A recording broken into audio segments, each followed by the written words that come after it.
Bom, dando continuidade, eu vou trazer aqui agora os impactos do trabalho da comissão, tanto na atualidade quanto no período de medo, instabilidade e desconfiança para com a ciência que a nossa sociedade estava vivenciando na época, que foi marcada, claro, por avanços tecnológicos, como, por exemplo, na Segunda Guerra Mundial, o nosso planeta teve muitos avanços científicos, porém, em contrapartida, nenhuma dignidade humana, nenhuma vida era respeitada, muitas mortes por conta de descuidado médico e ético na pesquisa.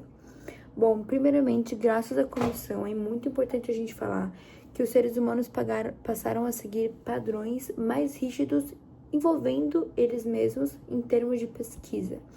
Então, passou a ser regido e obrigatório por lei a questão da ética e dignidade humana que prevalece até hoje, aplicando normas e regulamentações em todo o mundo. A comissão teve um impacto duradouro na forma como a pesquisa com os seres humanos é conduzida, tanto desde a entrada dos participantes, que hoje em dia é totalmente voluntária, você não pode forçar alguém a fazer uma pesquisa, tanto quanto os benefícios de quem está se voluntariando à pesquisa, tanto quanto a indenização caso algo dê errado. Por exemplo, no estudo de Tuskegee, que o grupo vai comentar, mais de 400 pessoas morreram com sífilis, desde mulheres, homens, crianças e bebês na fase gestacional, na fase embrionária ainda. Então, hoje em dia, se qualquer erro ou mínimo erro acontece, tem toda uma questão da indenização que vai ser coberta à pessoa e à família da pessoa. Isso é algo que custeia mais as pesquisas, porém, os pesquisadores têm menos chance de erro. Os pontos positivos. A primeira seria maior proteção dos participantes da pesquisa graças ao consentimento informado.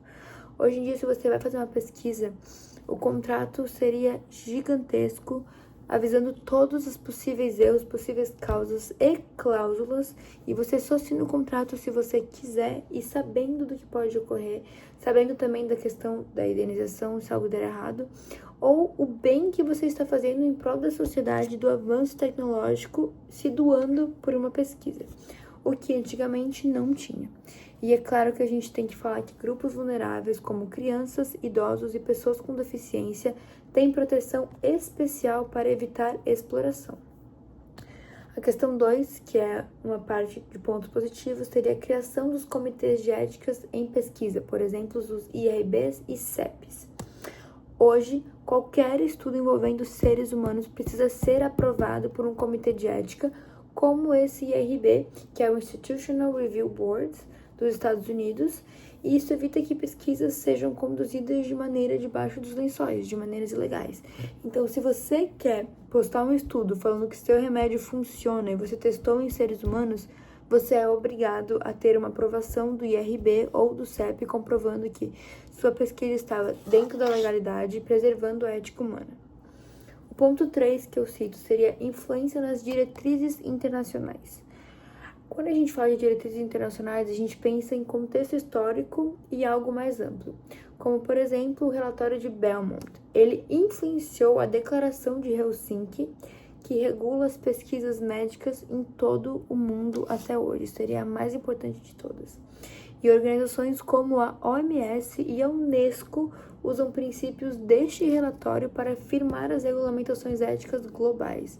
Ou seja, a gente está contando aqui agora a história de uma comissão que criaram vários artigos, incluindo o relatório de Belmont, que regem a nossa sociedade hoje em dia sem a gente nem perceber. A questão 4 seria maior consciência sobre a justiça e equidade na pesquisa.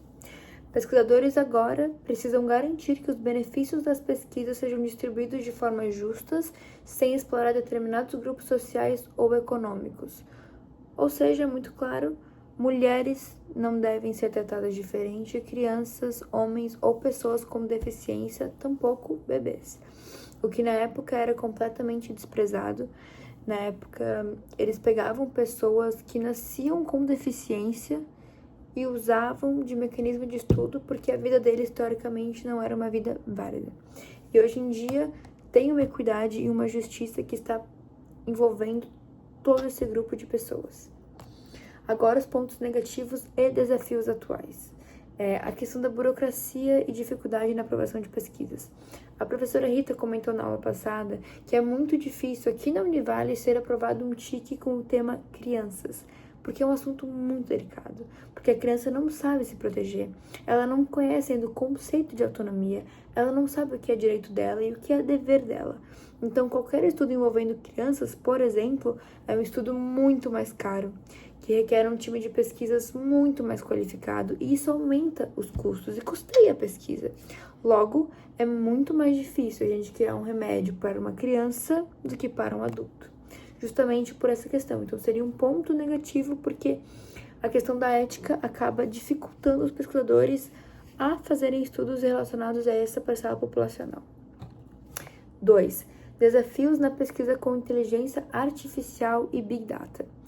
O consentimento informado foi criado para pesquisas tradicionais, mas como aplicá-los em estudos que usam milhões de dados coletados anonimamente?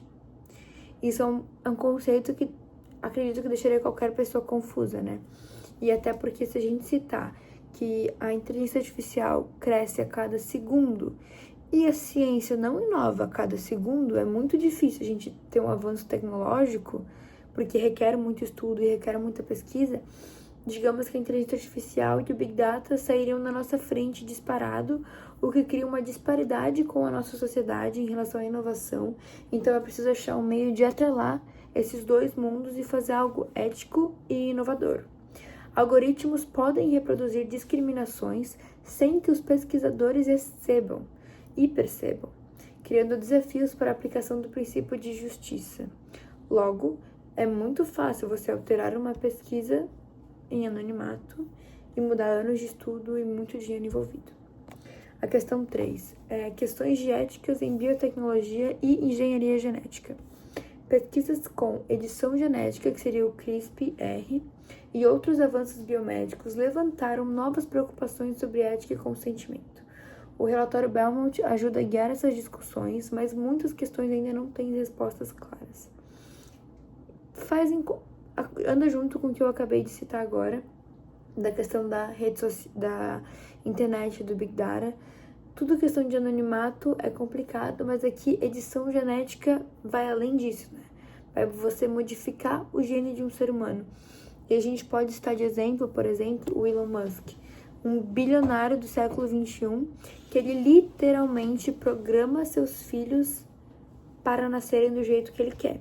Inclusive, tem uma coisa muito interessante, ele quis que todos os filhos desse nascessem homens e heterossexuais, e um de seus filhos, hoje em dia trans, é uma mulher, disse que não que se rebelou, mas que foi contra essa ideia do pai, e hoje em dia é trans, e infelizmente não fala mais com o próprio pai, o Elon Musk, mas que sim, ele alterou, né, em laboratório, pediu para que alterassem os genes, fez fertilização in vitro na esposa da época, e isso existe, isso é real, e isso viola os direitos de ética e de autonomia.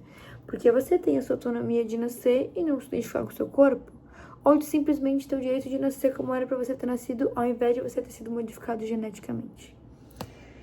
E por último, desigualdade no acesso aos benefícios da pesquisa. Embora a ética tenha avançado, muitas inovações médicas ainda são acessíveis apenas para grupos privilegiados, criando um dilema sobre o princípio da justiça. E aí a gente pode citar a questão de medicamentos, né, gente?